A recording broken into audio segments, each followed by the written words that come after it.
Bismillahirrahmanirrahim. Tabarakalladzi biyadihil mulk wa huwa ala kulli shay'in qadir. Thank you very much, Mr. Arifin, for inviting me to your channel. It's a very big pleasure for me to be here and discussing with you a little bit that I learned throughout my career. You asked me about strategy, and it's a very vague topic, and it's like a commodity. It's everywhere. But I will be talking only about the attributes of a very good strategy.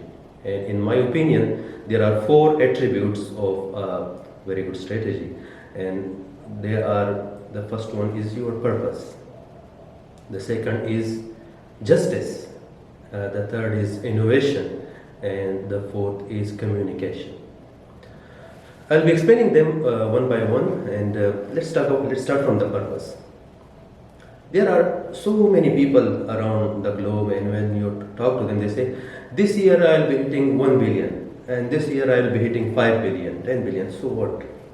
Like, it doesn't make sense. You need to have a purpose.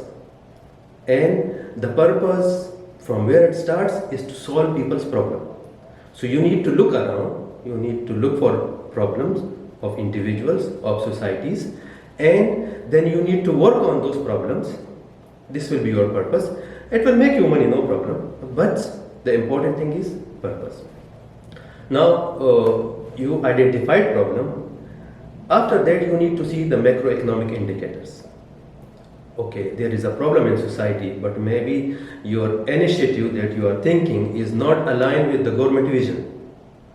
Then it will not work. So you need to see the macroeconomic indicators, how the governments are telling you to do. For example, we are in aquaculture, and the vision of the government is to increase non-oil revenue. Now you are in the right, you can say, area. So now you have, when you focus on this, you can get support from the government, you can get support from the authorities, you can get support from so many consultants around in the country and also internationally. Also, like, this purpose is, the problem is defined at UN level, and you can have expert from those areas as well. So the problem that you are going to address should align with the macroeconomic indicators. That is the second part of the part of that. Then how you are going to solve it? There might be a problem, but there might be multiple solutions. So you need to make sure that the approach you are adopting is sustainable. You should not do something which cause the future generation to fulfill their needs. There's a very nice definition from United Nations, and they say sustainability is when you are accomplishing your needs without compromising the needs of future generation. So in your view, the purpose is a higher level purpose, to say that, okay, we want to solve the food sustainability, food security for the population through seafood as a source of protein, and the money will come, the money will follow. But the resources, I will say resources will resources can be any. Yes. Like that can be money, that can be individual contribution, consultancy, information. Sometimes information is the biggest resource, so that will follow. So the first one is purpose. Now coming back to the second attribute, and that is justice. More often you see people start with a very good intention, and after some time they just abandon their idea. Why? Because they don't have patience. For example, again, if you are in agriculture, which is a very capital intensive business, you invested a lot of money, and then the analyst told you in the beginning that the payback is 7 to 10 years, and then you are asking in the 4th year, I need returns, which will not be there. So you are showing impatience. So in my opinion, the justice part, first let's start with patience. Then the second thing is you need to be truthful. Like, there will be setbacks along the way. Maybe there is you are in the agriculture, maybe rain, maybe cold weather, maybe supply shortage. Anything can happen. Fertilizers are not there. Something. So you will have setbacks. Then when you have setbacks, you should sit around the table and find out what are the reasons. And you need to be truthful. You don't need to hide the information. So when you are truthful to yourself, you will be able to find remedial action. Now, justice depends on truthfulness. So the first one is patience, the second one is truthfulness, and the third one is remedial action.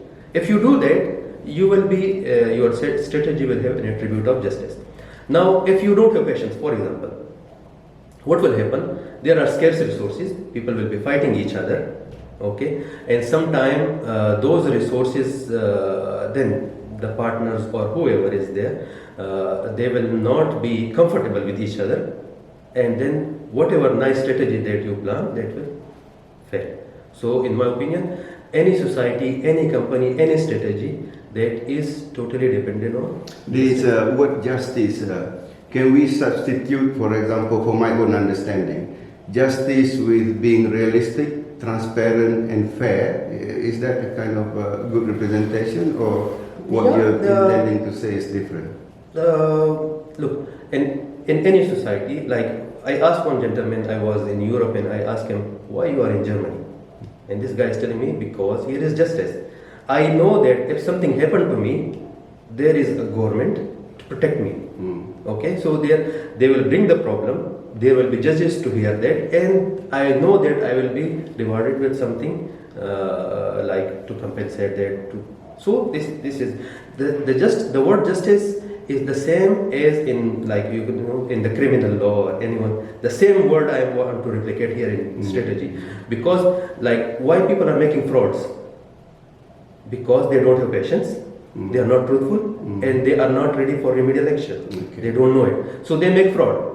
Okay, the same way applies here. Even if you are not making fraud, but if you are fighting for resources, you don't have patience, and you are not truthful, because at the beginning it was told to you that the payback will be 7 to 10 years, and now you are asking for your return on the 4th or the 5th year. So good strategy will need to have good governance. Good governance, of course. Of course, that's the second. Okay, now let me move to the third attribute, and that is innovation. Okay. Now, any strategy, if it is based on competing with somebody, then it's not a good strategy. You should have what they call it value innovation.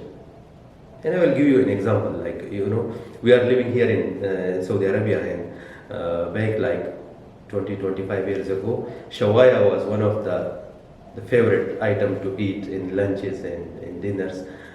Why people were eating shawaya? Because it was... What is shawaya? Shawaya is the rice with chicken. Okay. Okay. It's cheap, and it's chicken, so people are eating it. But some people also prefer to go to branded chicken like Kentucky. Okay. Now, there will be no crowd in Kentucky compared to shawaya because it's expensive. Shawaya was because it was cheap. So there came a company called Al-Bek, and now you know they are serving you chicken.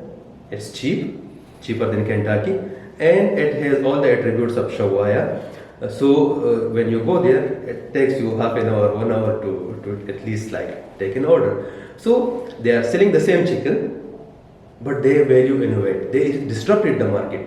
So they took share from here and there, and now even some people who did not even wanted to go for chicken, now they are going for, they say we are going to eat Al-Bek. Now you are not eating Al-Bek, actually you are eating chicken, but now the name changed from chicken to Al-Bek. So you need to have value innovation. Now, just another example.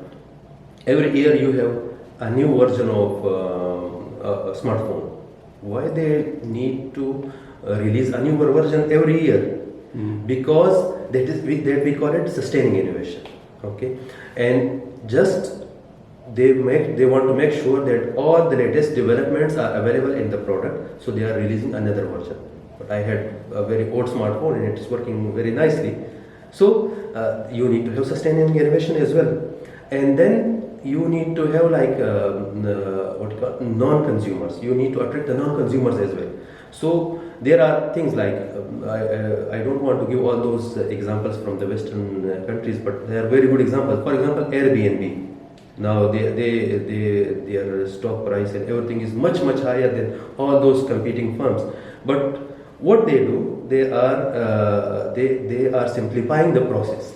So they are removing all those things that are you can say charging you more money, and now like the airbed and breakfast. So it is available at a much cheaper price. There are some airlines here also, like I can see that in the kingdom. So one of the airline, NAS airline, their ticket is much cheaper than others because they are not serving you food, and their space is congested, and just you need, if you are traveling short distances, you need all those, you don't need all those privileges. You just need a flight to take you from here to another location at a cheaper price. So who are their competitors? Are maybe cars, or maybe like they are not competing with the high-end luxurious airlines. There is an example it came to my mind, like Quicken. Quicken is a software for personal finance. Quicken. What is this? Software package. Software, okay. When they were launching the product, they did not even they did not see their competitors, because there were already a lot of software available in the market. But they saw something other than the industry as well. And they say, okay, who is our competitor? Not only these software companies. Our biggest competitor is the pencil. Mostly people are using lead pencil or pen for recording their finances. Because of what? Because it is simple and it is cheap. So at the other side, and like let's say it will cost you $5 maybe, but at the other side, if you are purchasing a personal finance software, it is costing you $300. So they say, okay, now why people are using softwares? Because it is quick, it is giving them several solutions. So we need to innovate in such a way that we give all those procedures, and it should be as simple as a pencil, and it should be cheaper than the software. So when they launched their product, it was $90. So it was simple, and it was much cheaper than the $300 packages that was offered by the other software companies. So you need to have value innovation, and that will help you, like what they call it, like a leap in value innovation, and all those competitors will become irrelevant in this case. So in order for us to have a good strategy, do we need to identify this value innovation right up front, or that will come as we go through the strategy? This is a very good question. Like initially you should think of it when you are making the strategy, you need to identify all those things, and you need to define that what this is my strategy. But along the way there will be changes. Like for example, if today you want to go to particular place, you put on the GPS, and they tell you like it will take 2 hours to reach there. But 2 hours in between, anything can happen, and it doesn't mean that you should come back. Sometimes yes, maybe you come back as well. That is, coming back is a good strategy. But you change the plan, but you have to target that location. So there will be some tactics coming along the way, but the objective is, of course, the same. What was different over there. Coming back to the last attribute that I was looking for, it was communication. So I have seen this in several businesses. Either companies have very big document, they call it strategy document, and it is so long that nobody see it. And sometimes the strategy is in the head of the CEO, and he's not sharing with anyone. So in both situations, the team members don't know what's going on, and that creates anxiety. So a successful strategy is dependent on a very good communication. That should not be very long, that should not be very short. I was reading one article last week from Harvard Business Review, and they say only 28% of executives remember what are their 3 strategic priorities. So what about the rest of 72%? Because either it is not clearly communicated, or it is too long that nobody is listening to that. So to summarize, in my opinion, there can be so many things, but at least these 4 things are important. That was the purpose of the business, or the purpose of the strategy is important.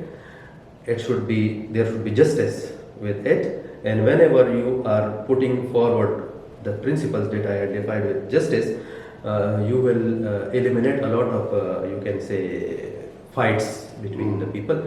Innovation, if you are innovating, you are not losing profits. In fact, you will be gaining more profits. And if it is properly communicated, everyone in the organization should know that what is their organization strategy. If it is communicated to everyone, then everyone will put their effort to make it a success. Just a question before we close the session. At every one of these 4 pillars of a good strategy, how about the stakeholders? Do we keep the same stakeholders in the same priority for each of the pillar, or the stakeholders kind of differ with each of these 4 pillars? Look, so in my opinion, like everybody is important. That is clear. What you are talking about is a company strategy. So you are talking about the stakeholders. What I was talking from the bird eye view, like from investor perspective, and or you can say from a CEO or general manager's perspective. So then he has to, when they are making a strategy, like there can be several you can say breakthroughs to this. Like you have a corporate strategy, then you have a business strategy, then you have a functional strategy. So in that, then we are looking into the areas from different angles. But this is attribute as a whole.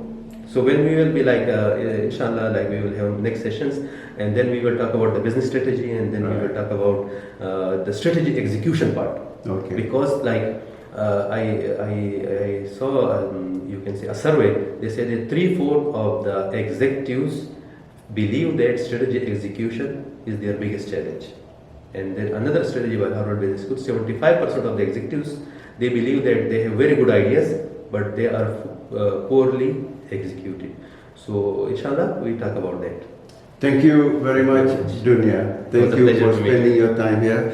Ladies and gentlemen, viewers of this particular video, 4 pillars for a good strategy according to Mr. Dunya is to start with the purpose, to have good justice and governance for all stakeholders, to be innovative, to come up with a strategy that serves the purpose of that solve problem for the consumers, for the people, and then number 4 is a strategy will remain as a dream unless it's properly communicated to all the stakeholders.